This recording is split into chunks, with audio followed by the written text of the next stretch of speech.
ఒకసారి అందరూ చెవులారా విని మనసారా ఆచరించండి.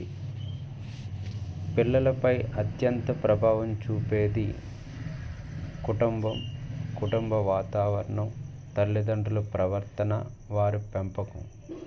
కానీ ఈ వాస్తవాన్ని అంగీకరించేందుకు, ఆ బాధ్యతను అంగీకరించేందుకు మనం సిద్ధంగా లేము.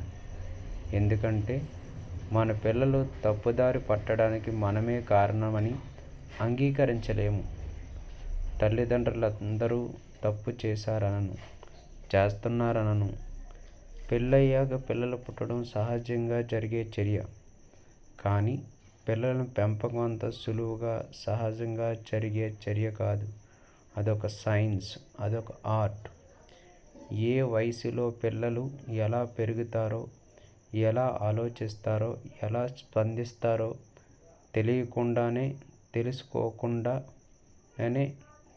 తెలుసుకోకుండానే పిల్లలు పెంచేస్తున్నాం. ఫలితమే ఇలాంటి సమస్యలు. మరి తప్పెవరిది? ఉదయం లేచింది మొదలు మొబైల్ లేదా ల్యాప్టాప్పై గడిచే తండ్రి తన కూతురు మొబైల్ ఫోన్కి ఎడిట్ అయిందంటూ కౌన్సిలింగ్ తీసుకువచ్చారు. ఆ మొబైల్ కొనిచ్చింది ఎవరు? ఎవరిని చూసి ఆ మొబైల్ వాడకం నేర్చుకుంది? నువ్వు చేసిందేంటి డాడీ అని ఆ అమ్మాయి అడిగితే ఆ తండ్రి ఏం సమాధానం చెప్తాడు? చదువు కోసం, బంగారు భవిష్యత్తు అందించేందుకు కొడుకుని చిన్నప్పటి నుంచి ఇంటికి దూరంగా రెసిడెన్షియల్ స్కూల్, కాలేజీల్లో చదివించిన తల్లిదండ్రులు ఇప్పుడు అమెరికాలో స్థిరపడిన వారి కొడుకులు తమను పట్టించుకోవడం లేదని బాధపడుతూ కౌన్సిలింగ్కు వచ్చారు. బంధాలు, అనుబంధాలకు దూరంగా, మార్కులకు, ర్యాంకులకు దగ్గరగా పెంచి ఇప్పుడు ఏడిస్తే ఏం లాభం? కెనడాలో స్థిరపడిన ఒక భారతీయ కుటుంబం తమ కూతురు ఆల్కహాల్కు ఎడిట్ అయిందంటూ సంప్రదించారు. కానీ తాగడం తమ దగ్గర నుంచే నేర్చుకుందనే విషయం దాచిపెడతారు. ఎవరిని మోసం చేసేందుకు?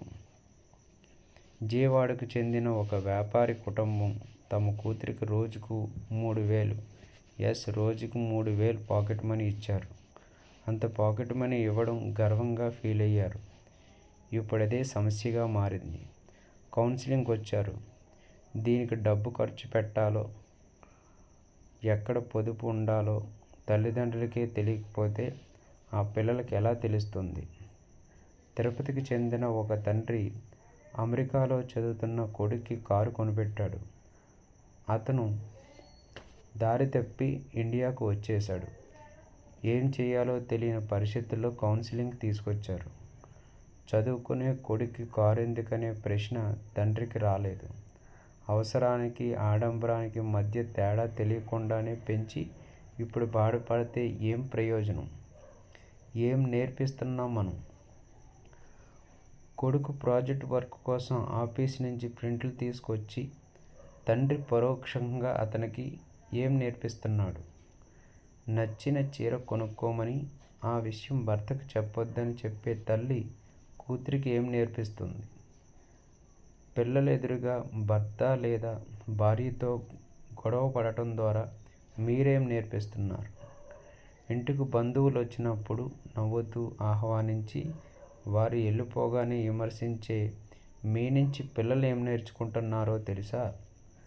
లంచాలు తీసుకుంటూ ఏసీబీకి పట్టుబడిన తల్లిదండ్రులపై బిడ్డలకు ఏం గౌరవం ఉంటుంది?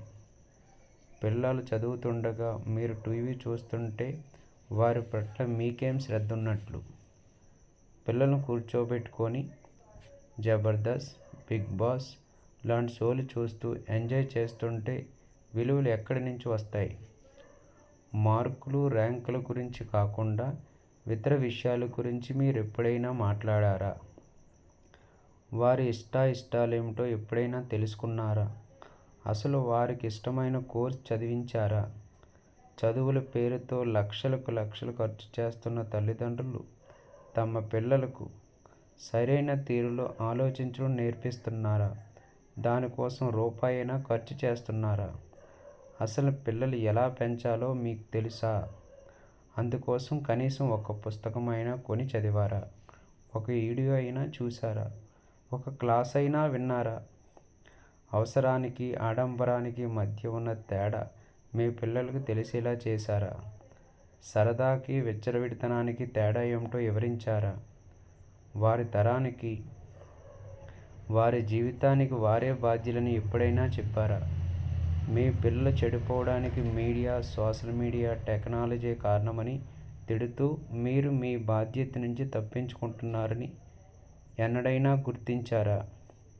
మీ పిల్లలు మిమ్మల్ని నిరంతరం గమనిస్తుంటారని, మిమ్మల్ని అనుసరిస్తారని, వారిపై అన్నిటికంటే మీ ప్రభావం ఎక్కువ ఉందని తెలుసుకోండి.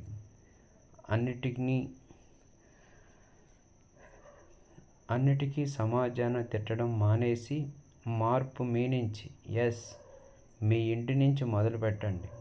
భావితరాన్ని నీతిమంతులుగా తీర్చిదిద్దుదాం. సర్వే జనం సుఖినో భవంతు.